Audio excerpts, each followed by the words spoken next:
It is not them. It is you who's complicating relationships and can't get past first and second dates or 3 months, or we're going to talk about it. But before we do, we're Terrence and Jill of God-Ordained Union, and we're here to do one thing and one thing only, and that is to help increase God-Ordained Unions. Yes. Anybody can get married, but when it's God, He has your specific person. And so Absolutely. If you clicked on this channel or you're watching these videos, you're probably single and you're probably wondering what's wrong with you. Why is it taking so long? Is God hearing my prayer? Did He forgot about me? Did He forget? Am I too old? Yes. Is it too late? Yes. All of those things. Did I miss my person? Look, been there, done that. Been there, done that. So on this channel, we're here to help you. We're doing our little part to help you get to your person. We just playing our part because there's many videos and channels out there that we encourage you to watch, and wherever you're going to get what you need to get closer to your person. But on this channel, we're here to encourage you, remind you what the Word of God says. Of course, we share our story, our testimony, because we were once where you were, feeling like God forgot about us, or maybe we're meant to be single. And we were over 50. Yeah. Okay, when we got married. Yes. We're here to tell you, God has not forgotten about you. He has not forgotten about you. What is probably happening, though, is you're probably out of alignment. You might be blocked because the enemy is on his job to steal, kill, and destroy. He's trying to kill and steal and destroy your destiny and your purpose that you have with your person. That is his job. And so on this channel, we remind you of what the Word says, and we help you to see some things in you, in your bloodline, in your family, things that you might be doing, probably things you are saying that's blocking you. And so please subscribe, please turn on your notifications, please share our videos, watch the playlist. We got almost 800 videos. Yes, almost 800 videos. 800. To find out more about us, when we go live and all that great stuff, go to our website, GodOrdainedUnion.com. There you also have the opportunity to join our private group. Our private group meets every first and third Tuesdays after the live. Yes, from 8 to 10 p.m. Eastern Standard Time. Yes. And so it's only $11 a month. You can join us in the private group. You can cancel at any time. But it's quite a few people in there. It's about 200 people who are members, but about 50 people on average show up live in our private group on first and third Tuesdays. So there's plenty of room for you. Yes, and those who cannot catch us in the private group, they watch the replay. So the replay is available for you. And also in the private group are other perks, like the first to know about our meet and greets, the first to get the opportunity to take advantage of our meet and greets, because we don't charge anything, but they said, well, not the one that's coming up. They go fast. The invitations go fast. So to learn more about that group and how you can speak with us one-on-one and all that, go to our website, GodOrdainedUnion.com. We'll put the information at the bottom. Also, how you can join our prayer call on Friday nights. Yes, that's awesome. And that starts every Friday night. Every Friday. At 11:50 p.m. Eastern Standard Time. Yes. And it goes through midnight to the wee hours of the morning sometimes. Yes. And so yeah. All right. So we got to have a hard conversation, because let me tell you why we have to have this conversation. It's because a lot of y'all don't want to hear what your loved ones are saying about you. A lot of y'all do not want to hear this big thing of having the spirit of offense, and you get defensive when somebody tells you about yourself, even in love. And don't get it twisted, I know how you feel. Don't nobody like to know that they doing something wrong or something. But we've got to have this conversation because it's for your own good. And so maybe you can hear it from us. But it's something that has to be said. It has to be said. And because we're getting in our own way. Yes. We're getting in God's way. Yes. And we need to be aware of that so we can remove ourselves and allow God to be God. Yes. Yes. So it's not them. Yes. It's you. It's you. Yes. It's you. I was having a conversation with a family member and she said, if he would just act right, and it was like, girl, you got to. Yes. So, because one thing we've always said that when people show you who they are, you got to believe them. So people aren't acting. Yeah. They're not doing something just so you can be like, I wish y'all just act right, quit playing. No, they're not playing. That's who they really are. Yes. We have this saying in my family, if more than 2 people in the family are saying the same thing about you in a situation, oh wow, they're probably right. And you probably are the wrong one. Yeah. And so, but you ain't got to deal with no family members right now or no loved ones. We're going to tell you about you. And as we go through this list, please put your comments. Down in here because we need to hear your feedback. Okay. Yes. So baby, what's the first thing that they're... The first thing is... doing wrong. That you just don't know what you want. You're actually in conflict with yourself. That's between you, yourself, and you. So many times we all think that we're ready for whatever. Somebody just tells you this is what you can get. And you're like, oh, I'm ready for that. I'm ready for that. And because you guys, ladies and gentlemen, are looking for marriage, you just assume that right where you are right now, you're ready. And you feel everybody need to be worked on except for you. Wow. Look, we all need to be worked on. Wow. And you know the funny part about that? I'm sorry. Go ahead. You go, because I don't want y'all in the comments saying, I want to hear more from him, and you always cutting him off. No, I was going to say that, the word says we all fall short. So ain't none of us perfect. So you have to own up to the fact that you need to put in some work in yourself. Or better yet, relinquish this to God and allow the Holy Spirit to work on you. 2 points under that, you don't know what you want. 2 points that happens when you don't know what you want. 3, let me say 3. 3 is that there is, when you say there's a conflict with self, more than likely you don't know your identity in Christ. The second point under that is that this is why you'll end up settling for anybody. Wow. And 3, I forgot what I was going to say. Three. I know 3 is. 3 is, 3 is, so what happens is that you don't show up as your best self. So when you don't know what you want and you're put in an opportunity where there's a prospect, because you're in conflict with yourself, you can't show up with confidence. And you know how we say you can't, that means you can't go all in. Right. You end up settling for anybody. Because if you don't know what you want, you darn sure can't identify what this one wants. And then 3, you're unable to show up as your whole self, your best self. And so which creates an atmosphere. Yes, right. So yeah, I think that's probably, actually we could not say any more of these on the list. Number 1, that's probably where a lot of people mess relationships up. And it's probably because you don't know what you want. It's like you're in a tug of war with yourself. And the problem is, if the house is divided, all you're doing is making it work easy for the enemy. Yep. The word says,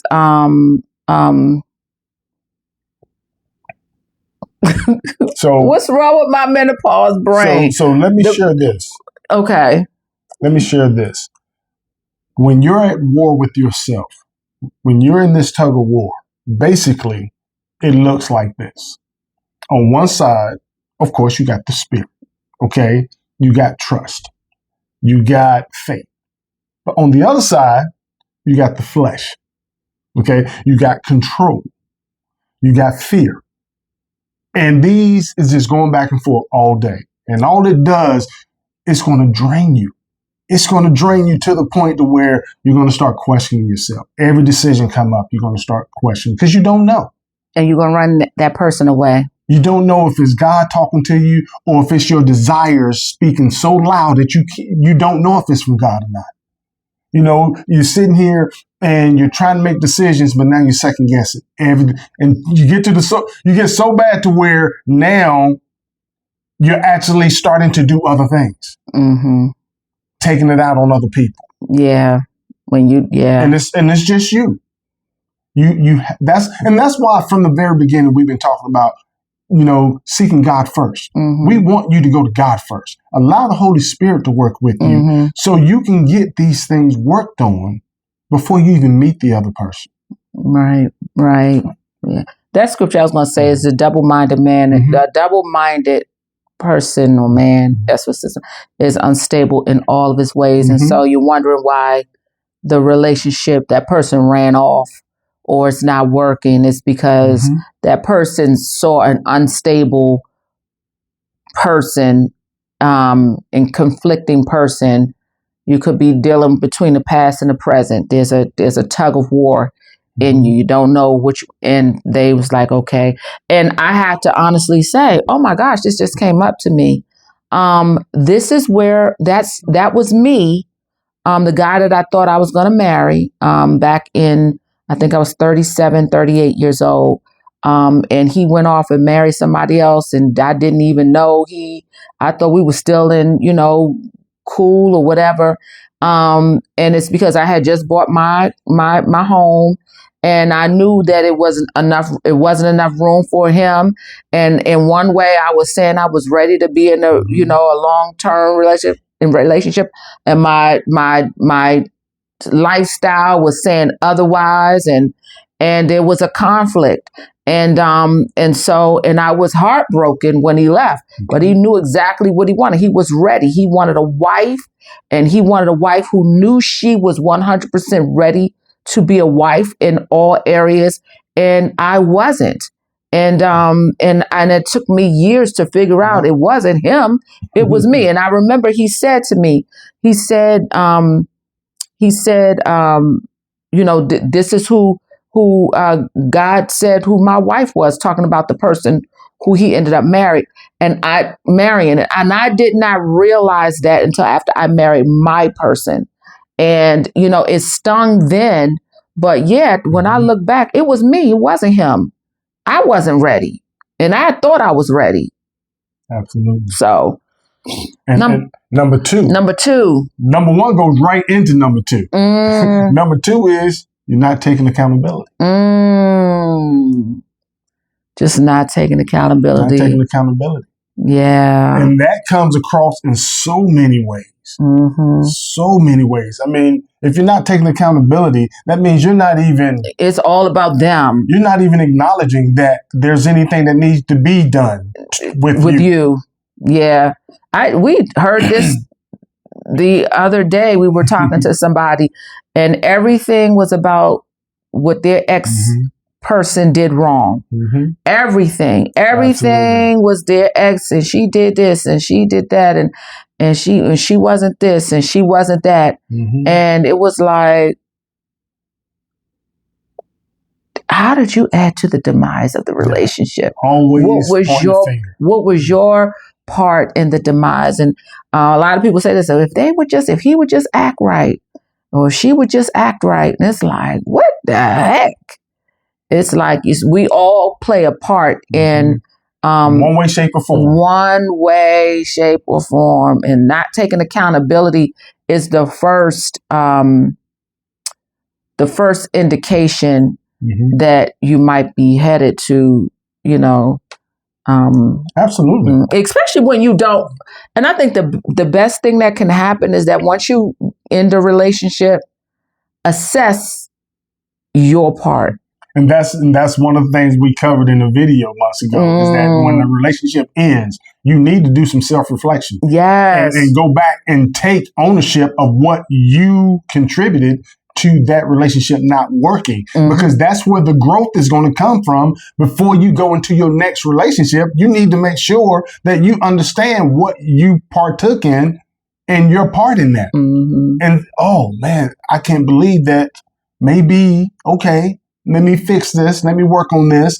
Then when you go into the next relationship, you're better prepared, because preferably you won't go through the same situation again, because you've learned from it and you've grown from it. Yeah. Something that might be challenging to do, but is an exercise of maturity. Ask one of your siblings or your cousins or one of your close family members to really tell you about how you're projecting how you are and what's making conflict in the family, if there's conflict in the family. Wow. Like, that's a hard ask, but it could like really help you. And I've always been like the type of person, and how I am in my family, don't nobody want to tell me what's wrong with me. So I've always had to go outside of me for counsel, is because I need to hear from the people in my family. You know I got issues, but I need to, the people who I want to tell me, they don't want to tell me. And so, and how a lot of families do, they'll talk amongst themselves. Oh, she did that, and she like this, and why she act like this, and she did this, and you know, and that's very hurtful when you do hear that happens, but they cannot come to you. Right. So, and so sometimes you may have to go outside, but sometimes, like, have a heart to, if you can, have a heart to heart with the sibling and say, what is it that, like, and that's why I really love marriage, because if there's something going on, like between me and my family, or something on the job or wherever, my husband can say, well, you were wrong. You should have did it this way. But yeah, you got to take accountability. You got to take accountability. And it's amazing how I was just looking down the list, and the next one go right into this. Like, Number three? Number 3 is, you got unrealistic expectations. You know, and now, look, we got to stop telling ourselves a story of how it's going to go. Yeah. You know, we got to stop putting things on the other person that they don't have control over. Yeah. You know, they can't give you peace. So you can't expect them to give you peace. You know, you can't, there's certain things in a relationship that a person cannot do. So you have to understand that before you go into the relationship, so you don't try to put those expectations, unrealistic expectations, on them, and then you're accusing them of something that they don't even have control over. Or even if they do, like, just expecting somebody to, for instance, I was on social media and I came across a young lady who put out this video to singles to tell them that they're now, I don't know if it was a prophetic word, a blanket, or if it was to specific people, but I know her audience is singles. But she was basically telling them that they're not going to go beyond the first date, that the person, that their person is going to be their husband, and they'll know it on the first date. And so when you have those expectations are set like that, I mean, that type of information can set those types of expectation. And then if you go on a date and the guy is not saying anything, or you go on a second and third date, the guy's not saying anything, you know, you could go ahead and sabotage that relationship because somebody told me that it was going to happen on it, and it's unrealistic expectations. We said all the time, like, yeah, it can happen suddenly. We've seen it And we've seen, healthy, prosperous marriages that happened like under 3 months or however long. Or it can take even longer. And and each person in each situation is different. And God's timing, the way he works in each is different. And every love story is unique in its own way. But to have these unrealistic expectations that it has to happen this way and this soon on this time clock and this year and it's so unfair to both parties, because for it's so many variables and factors that goes into joining two lives together. And yeah, so having unrealistic expectations and you storm out or you demand something or you are questioning, y'all know how the meetings go. You think you're going out for dinner, going on a date, and wait a minute, before you play that movie, I have some concerns. I got concerns. We started seeing each other last month. And I need to know, what are your intentions to be married in the next year? And it's like, get a grip. And some of those expectations is just what she just said. It might not sound harsh until you put a time frame on it. It's one thing to say, what's your expectations regarding getting married? It's another thing to say getting married in the next year. It's like, so now you're trying to put pressure. Yeah. And all you're doing is walking that person away from you. Yeah. I want to be married, in 2020, by the end of 2025. And if you don't want to be married, I'm expecting to be married by the end of 2025. And if that's not you, then deuces. And it's like, well, daggone. Like, and really? Fellas, we are the worst. We are the worst. Because what we do, and y'all have all heard this, is when fellas say, she better bring me some peace. Yeah, I want a woman that's going to bring my peace. And guess what? Unrealistic expectations because a woman can't bring us peace. That is a fruit of the Spirit. You better come from the Holy Spirit. with your own peace. You need to have your peace already when you meet her, which means you need to get a relationship with the Lord if you don't have it already. Right. That's the only place you're going to get your peace from. Right. That's good. Those unrealistic, those things that people can, huge. People going to bring you fulfillment. And this is like, what the heck? Or happiness. Yes, you hear that on every platform. Yeah, I'm expecting him to bring me happiness or her to bring me happiness. And it's like, those are unrealistic expectations. And when you don't feel it and then you'll sabotage, the relationship. It's like, and somebody made a point, and I heard, and it's a seasoned couple that I follow on TikTok, and they were basically saying, and they've been married for years and years. And he said something so key, or was it TikTok we will watch it? Okay. The guy said, when you come to the point in your relationship where it gets boring, where it's like, I'm bored in this relationship, it's at that point where love is visible. Because if you can maintain love and still choose each other when you have those dry seasons and those boring times and where nothing seems to go on. And so to have an expectation that every day supposed to be happy and joyful and blissful and all of that, those are unrealistic expectations.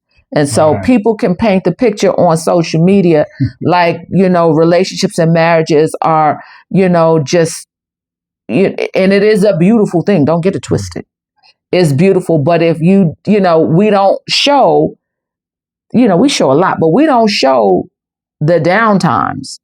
We don't show the boring times. We don't show the times when I'm in one room all day, he's in another room all day. We don't show those. And so having unrealistic expectations, like the relationship's supposed to be high all the time. And when it's not, You think something's wrong with it? Yeah. Yeah. Number 4 is you're set in your own beliefs. You're set in your own ways.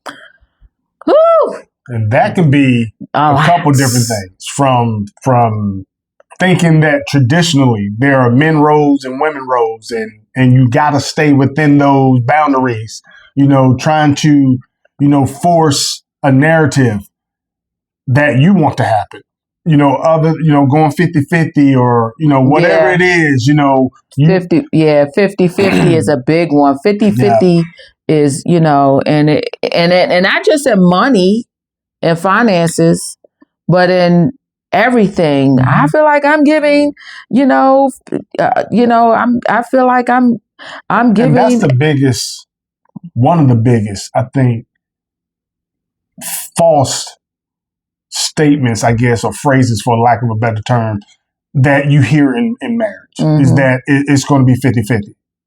It ain't never 50-50. Or that it should be 50-50. You got to go in, you giving 50%, he giving 50%. Because what happens when we wake up on Saturday, you wake up, or let's just say Sunday, because that's an easier analogy for me. Wake up on Sunday, I sit in front of the TV and watch football, during football, and you cook breakfast, then you wash dishes, then you do lunch, then you wash dishes, then you cook dinner, then you wash dishes. Then, you know what I'm saying? Grocery store. You go to the grocery store, you come back, you put all the groceries up, you wash clothes, you do all this stuff, and I'm sitting there. Ain't nowhere in there is that 50-50. But you got some people that are pressing that issue, trying to keep it balanced, trying to keep count of every single task which is each not one love. of you are doing. Right. And that ain't what love is about. Right. My cousin, I have a cousin, and I could talk about this because she's an influencer, social media influencer. She's talking about it, but her husband is deployed. He's in the military. And with this government shutdown, they were expecting a paycheck on the 15th. Now, she's an influencer. So her income and benefits is not as much as his. And so, it's clearly maybe a 80-20 situation as far as income, or maybe a 30-70, situation with the income. So her husband, not only is he deployed, but she was looking for the 15th for his paycheck to be in the bank account. And it wasn't, because they said that the military would get paid, and they didn't. Or at least my cousin and her family didn't. And so that's what, so do you bail out because, his check is gone out, and what do you do? And so it's having unrealistic expectations. Right. I'm sorry, having traditional enforcing and setting your own beliefs that something has to be equal, totally equal for the relationship to work. And then on the flip side of that, a lot of people say, well, he got to be the provider. He's got to, he's got to have 100, and my income should be just for the groceries. But the way that we're set up, especially here in America, just like my cousin's situation, that doesn't always work. And so it has to be where both of us bring in money to the pot, in order for us to not just have a certain lifestyle, but for us to even maintain living in this country. And so to have your own traditional beliefs of, he's got to be the breadwinner, he's got to make the most, and he's got to, it sounds nice. And she's got to do all of this. And she's got to do all of this, and she's got to do this, or he's got to do this. And even in traditional beliefs as well, that's just one area, but even traditional beliefs as, if he doesn't go to church, or she doesn't go to church every single Sunday, then they're not a Christian. Just those types of beliefs that are just, I was on TikTok, and I was watching a video, and it was the woman and the man a husband and wife sitting on a sofa, and the man had just finished eating his dinner. and the plate was empty.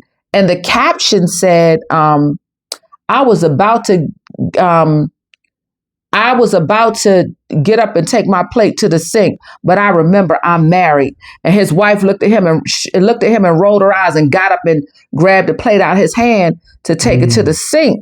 And of course, I was like, wait a minute, hold up. Wait a minute. And so, but those are cultural things that people, have. And so those are, but even coming into a relationship and expecting your spouse to cater to you in that manner. And if they don't, it's something wrong with them and they're not the one. It's just that those are not their beliefs. And so, I believe that you shouldn't serve a man on a paper plate. That's what I believe. That's how I was raised. But I can't blame, one of my girlfriends if she does not do that. And I think think something is wrong with that. So you got to check though your beliefs, because your beliefs might not be Bible. It might not, you know what I mean? And you could throw away a good person and sabotage a relationship because you're so stuck on your own traditional beliefs that there's no room to establish new types of beliefs. And it's funny you say that, because it just triggered a thought. We talk about not compromising. We always talk about not compromising. However, in a marriage, you're going to need to compromise. You have to. When you're getting with the person, especially from the dating stage up to probably 2 years in the marriage, y'all are still figuring each other out. And you need to learn how y'all going to handle y'all's household and the day-to-day stuff. Like she just said, she was raised a certain way. I was raised a different way. She was raised in a certain part of the country. I was raised in a different part of the country. So we have to negotiate those things to see, okay, are we going to combine both beliefs or traditions or habits, or are we going to find a totally new habit for our household? Mm-hmm. So those are things you have to work out within the relationship. So trying to force that on somebody rather than say, well, this is how I was taught, this is how you were taught. Can we find an equal medium or somewhere in the middle where we're both still okay with it or what have you? You have to work those things out. You have to, and you'll throw away a relationship or sabotage a relationship just because you're not willing to understand that other person. And I'm gonna tell you a big one. And this is something that you'll probably learn on the first date, or not even the first date, the first conversation with someone. If someone is an only child and you come from a big family. There's a huge difference. There's a huge difference. If someone is the younger sibling and you're the older, or vice versa, there's a huge difference. Mm-hmm. And so you gotta have you can't go in having expectations, because the family dynamics of how each person was raised is different, and especially if they're raised in a family that were in different economic, had different economic backgrounds and different classes, like middle class or lower class or whatever. So you got to be very careful, and you got to go in knowing these things, because you can throw away a good person, sabotage a good relationship, or come in with your antics, and it'll destroy a relationship just because you're not willing to get to know a person and understand. My husband is a lefty.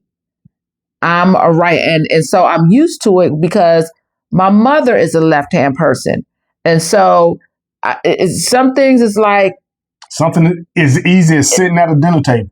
Something when we go out to dinner or wherever, when we go out to a restaurant, it does not matter how the table is situated. I know he has to have and my mother, they have to sit where their left hand has room. Their left hand has room. So just being able to compromise and understand that, because you can go to a restaurant, you can go on a date, and you'd be like, well, I think it's always where the man should be watching the door.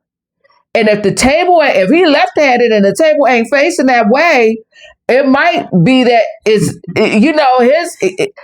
is more important. Right. His comfortability is so you could be thinking, wow, like this is odd. He's the man. He's supposed to be watching the door. Like he's supposed to be sitting this way. Oh no, I will not go on a date with him anymore. And so you gotta really, get a grip. Get a grip.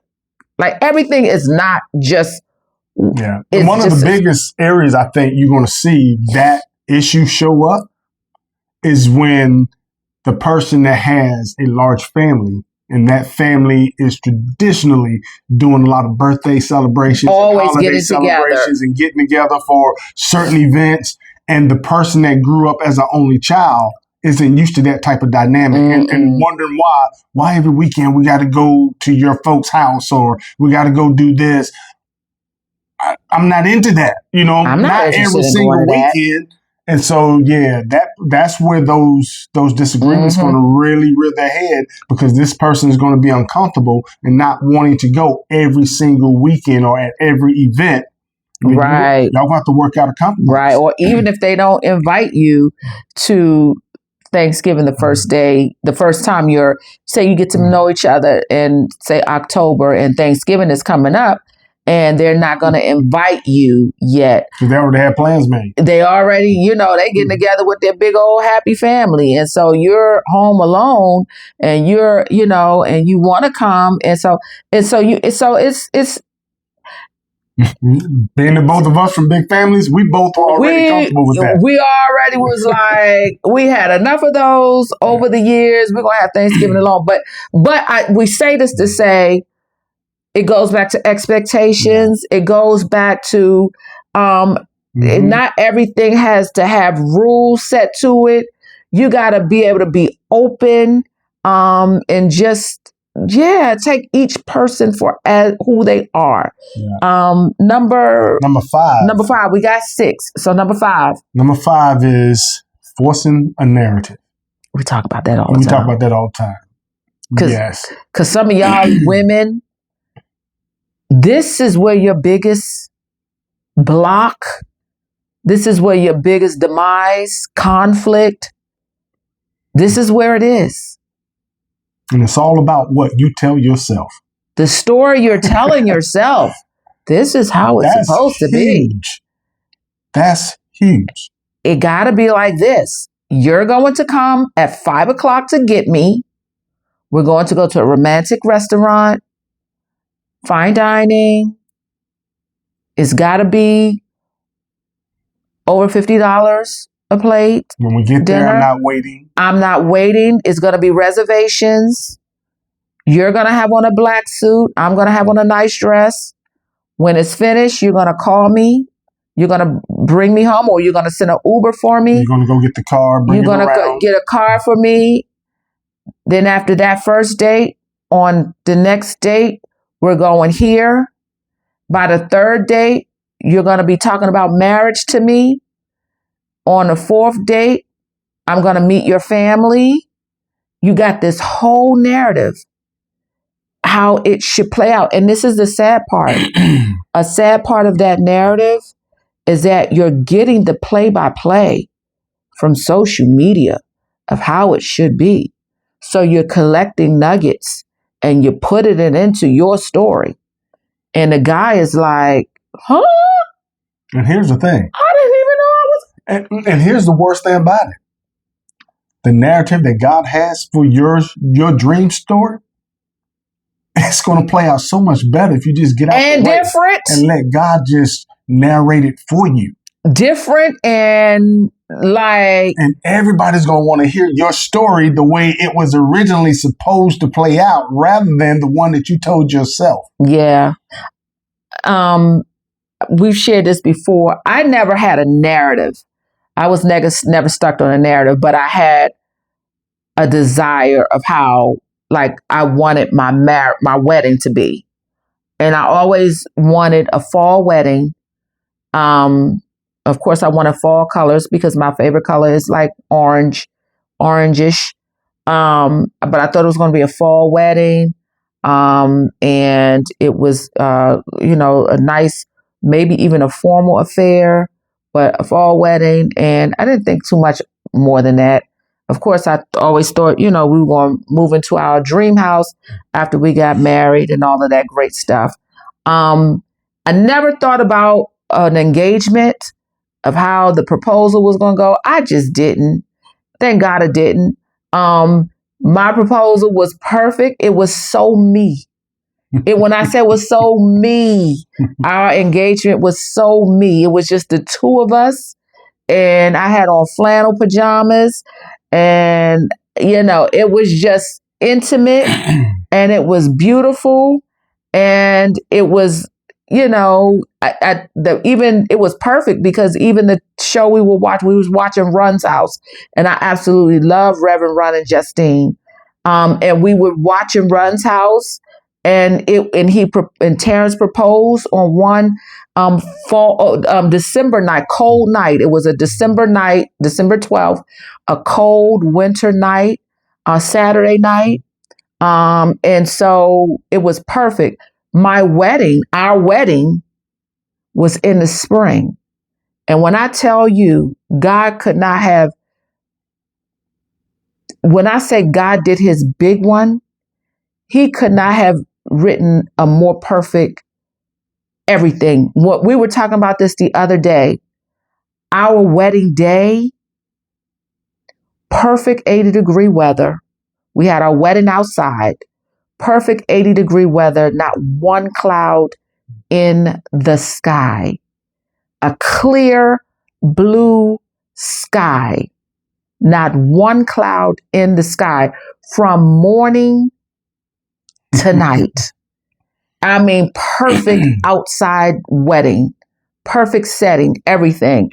And so so I'm glad we I didn't have a narrative in my head. It's got to be this way, and it's got to do this. And because Terrence actually, because I was like, when he proposed in December, and I said, when we were talking about, picking a wedding date, I said, next October, which would have been 10 months later. And because we were in a pandemic, Terrence was like, let's push it back even further. And so I was like, well, I don't want to wait till the following October. So Terrence was like, well, what about the spring? And so I was like, oh, okay. Well, that's kind of the same. Yeah, I was like, the same weather. Same type of weather. Yeah, I was like, oh, okay. Well, let's try the spring. Perfect. So, ladies, there's a scripture for this. Tear down them strongholds in your mind, because it's a stronghold in your mind of the narrative of how your relationship supposed to be. It's a stronghold, and it's keeping you blocked. Yes. And number six, and this is probably something that I think is something that we as human beings have to work on. And that is projecting your fears onto the other person. That is huge, that you have something that you got a fear of rejection or something, but you're projecting that fear onto them as if they have that issue. The one thing that we have spoke about in our videos, especially recently, is understanding that when God pairs you up with somebody, you both are going to have grace for each other in certain areas of each other's lives that you're working on. If you project your fears onto the other person, then who's going to have grace for who in that area? And a lot of people's fears are keeping them blocked. You're so afraid of what's happened to you in the past that you're already talking about that same thing happening into this new relationship, and it ain't even got started yet. Fear of rejection. So a lot of people will take the fear of how their first marriage ended and how the first marriage was, and they'll project that fear on the new person, and that new person is like, Why are you doing this? Why are you doing? I'm not going anywhere. I'm not going anywhere. You got a fear of rejection. You got a fear that I'm going to cheat on you. Where is that coming from? Where is that coming from? And a lot of people got a fear of the future because there's two fears that I know of that a lot of men do. They don't like to travel. They don't like to fly. So they'll project their fear on the relationship, and the woman would be like deuces. And so, and I would say, ladies, if you are globetrotter and you meet someone and this guy does not like to fly and he's not a traveler, you may want to be patient with that person. And not that you want to change anybody, but like in that type of situation, it could be just a matter of affirming him in his comfortability and say, okay, well, let's start by just taking a day trip somewhere close. Like maybe, you fly like a 45-minute flight, like from Charlotte to Atlanta. But on the flip side, men, like, you could be missing out on your person because you're afraid to do something. You're projecting your fears, on something. But the other fear I've heard, especially with a lot of you all who are older, a lot of you all are over 45 and, looking for your person, is this fear of their potential spouse's health.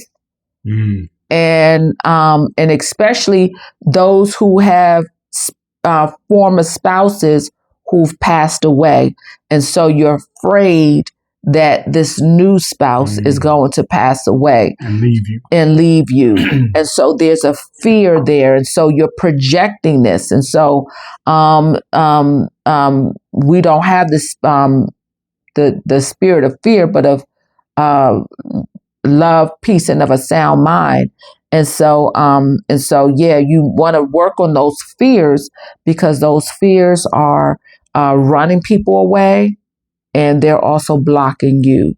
So, and I would say this when it comes to the travel, ladies, men do almost everything they do to please their woman. So even if when you first meet a guy, he's not trying to get on a plane, don't fret about that.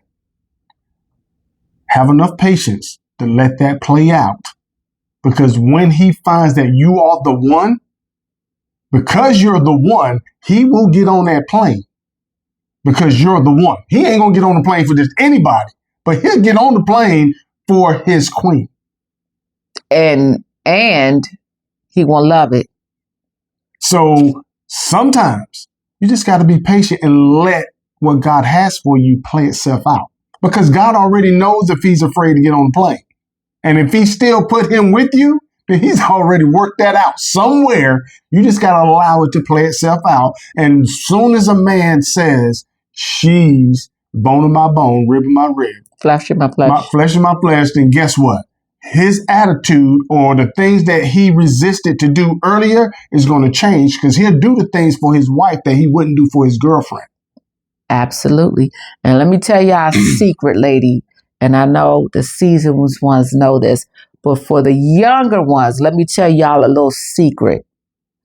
Only thing you got to do, especially when you're getting to know a guy, one of the things you need to do, you got to do, is give him a new experience that he's never had before and that he enjoys. It's a game changer. And a new experience is taking that person to a place where they're unfamiliar with. And so if you have a situation where the guy is not a traveler, he doesn't travel, or he's afraid to travel, go and do a local cruise. Say, listen, we're going to take this, we're going to drive to Florida, or Charleston or somewhere. We're going to get on the local. We ain't got to get on no plane. We're going to go and we're going to do a local cruise. We're going to go and drive and get on a cruise and watch what's going to happen. He's going to end up falling in love with you only because you introduced him to a new experience. Yeah. And that goes the same thing for if you found somebody and they say they don't like a place. Yeah, sometimes you have to recognize that the reason why they didn't like the place is because they was with the wrong person. It wasn't the place was bad; they were just with the wrong company. Right? They can go back to that same place with you, and you're their person, and they have a totally better experience about that same place that they've been complaining about to their friends and their family for the last 10 years. You change their mind about that place because you're the right person for them to spend that time with. Right. And you might be the person who say, well, I don't want to go there. I don't want to go. I don't know. I don't like Vegas. I don't like Vegas. So I don't like Atlantic City. Or I don't like New York.